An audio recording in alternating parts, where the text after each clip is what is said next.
오늘이 최강의 한파라고 합니다. 시장이나 길거리에 사람이 뜸합니다. 저도 완전 무장하고 하루를 보냈습니다. 지난번에 그 아담에 관한 이야기를 조금 나누었었는데요. 그 하나님께서 아담을 지으실 때 보면은 그 사람을 지으실 때에 관한 부분을 보면은 이제 창세기 2장 5절에 보면 이렇게 되어 있습니다. 하나님이 땅에 비를 내리지 아니하셨고, 이제 농사와 관련된 거죠. 땅에 비가 내리는 건 이제 농사의 문제니까. 하나님이 땅에 비를 내리지 아니하셨고, 그래서 보면 그 다음에 경작할 사람도 없으며 들에는 아직 초목이 없었고 밭에는 채소가 나지 아니하였다. 이건 다 농사에 관한 이야기죠, 그죠? 땅에 비가 내리지 않고 들에는 아직 초목이 없고 밭에는 채소가 나지 아니하였고 경작할 사람도 없으며 이렇게 되어 있어요. 그리고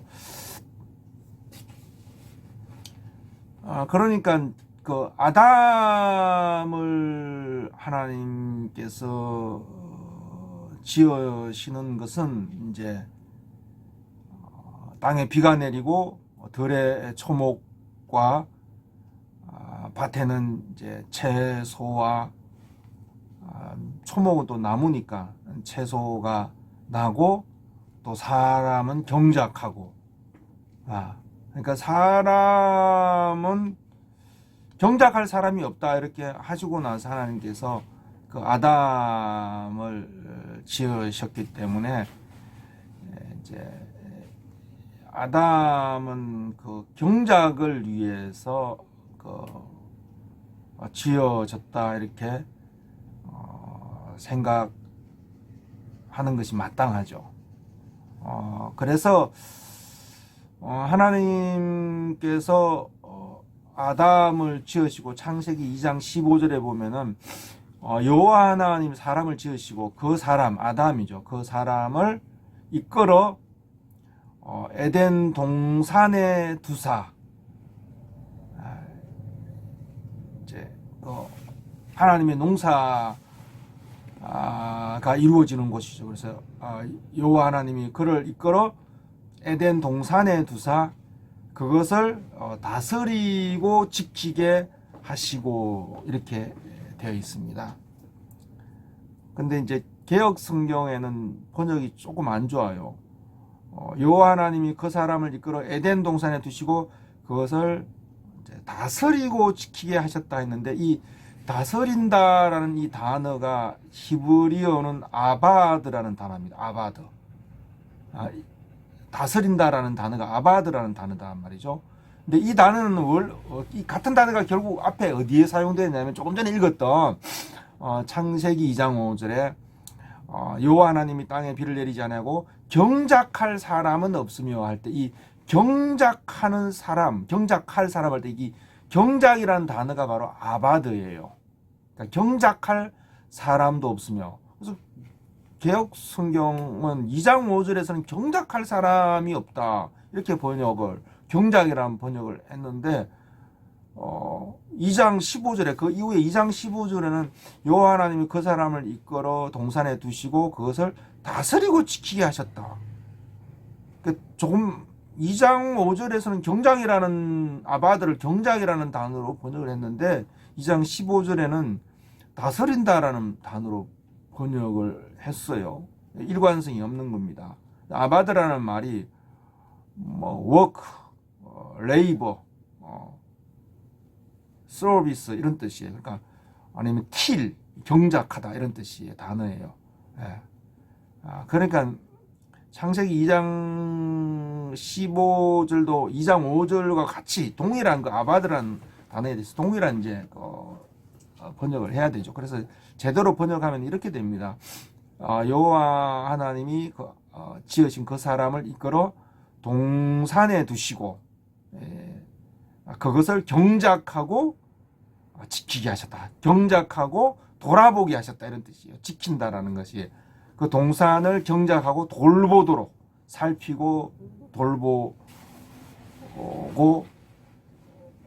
이제 지키게 하셨단 말이죠. 그러니까 경작하고 돌보고 살피는 자로서 아담을 지어서 그 동산에 들여보냈죠. 그러니까 동산은 하나님의 농사가 경작하는 곳이니까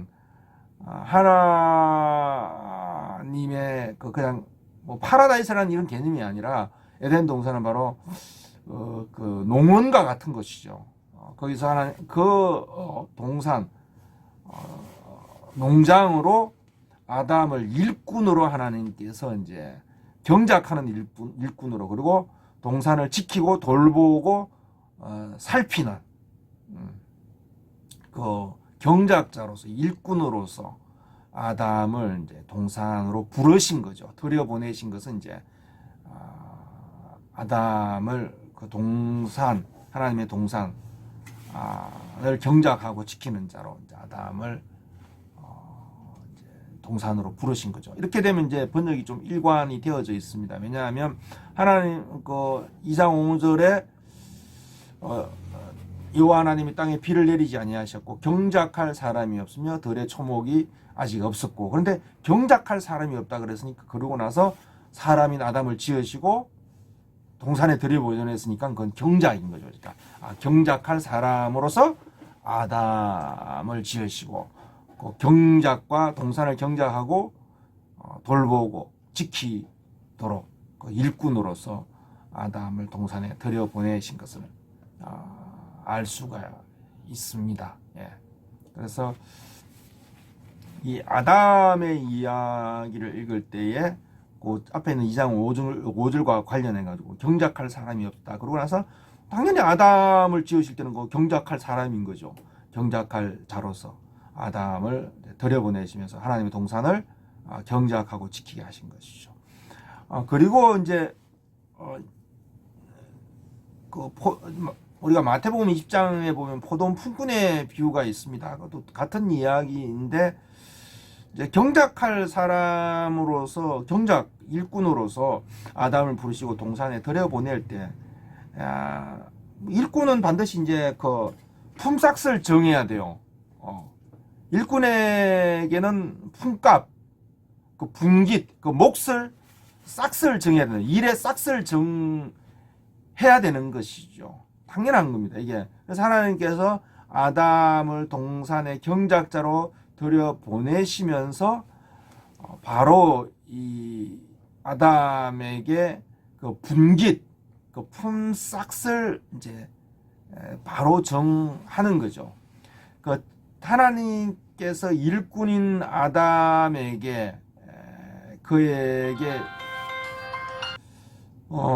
동산에 들여보내면서 하나님께서 품삯을 이제 정하시는 것이죠. 그 하나님께서 아담을 동산에 들여보내면서 아담에게 허락된 그 분깃, 그것을 이제 정하는 부분이 바로 그 하나님께서 정하신 그 분깃, 품삯에 관한 그 하나님의 정하시는 부분이 바로 그 다음에 이어지는 내용이라고 이제 생각을 하는 것이 이제 마땅한 거죠.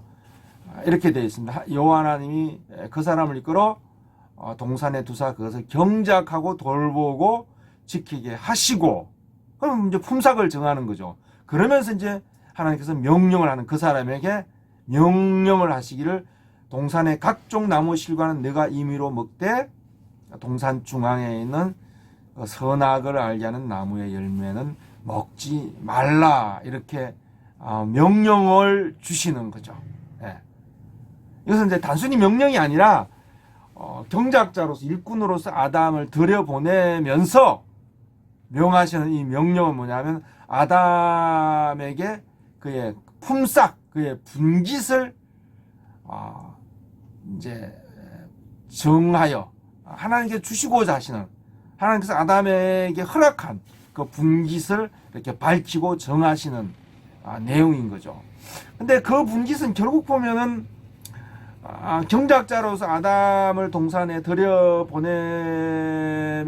일꾼으로 들여보내면서 일꾼으로 그를 불러서 들여보내면서 하나님께서 그에게 품삯 아니면 분깃 하나님께서 허락하신 몫을 아담에게 밝히고 드러내시는데 그 목 하나님께서 아담에게 주시려고 하는 목 아니면 분깃은 어디에서 아담이 그 분깃을 얻고 그리고 어디에서 그 분깃을 차지하고 어디에서 그 분깃을 그 몫을 하나님께 허락하신 몫을 누릴 수 있느냐 하면은 그것은 바로 하나님께서 아담에게 주신 그 명령 안에서 그죠? 이 명령 아래에서 명령을 따라서 바로 그 순종의 자리에서 그 하나님의 명령 그 보좌로부터 나오는 하나님의 명령 아래에서 그 보좌 아래에서 그런 하나님이 허락한 아담에게 허락한 그의 분깃과 그의 목 하나님께서 주시고자 하시는 그 몫을 그는 거기서 발견하고 그 몫을 그 하나님의 명령 안에서 그 아래에서 그는 그 분깃을 받고 누리도록 하신 것이죠. 그래서 하나님께서 일꾼으로 아담을 들여보내면서 그의 싹을 분깃을 몫을 알리시는데 그것은 하나님의 명령 안에서 그분의 보좌 아래에서 그 몫을 이제 얻고 그 몫을 누리게 하셨다라는 것을 우리가 여기서 분명하게 확인할 수 있습니다. 예.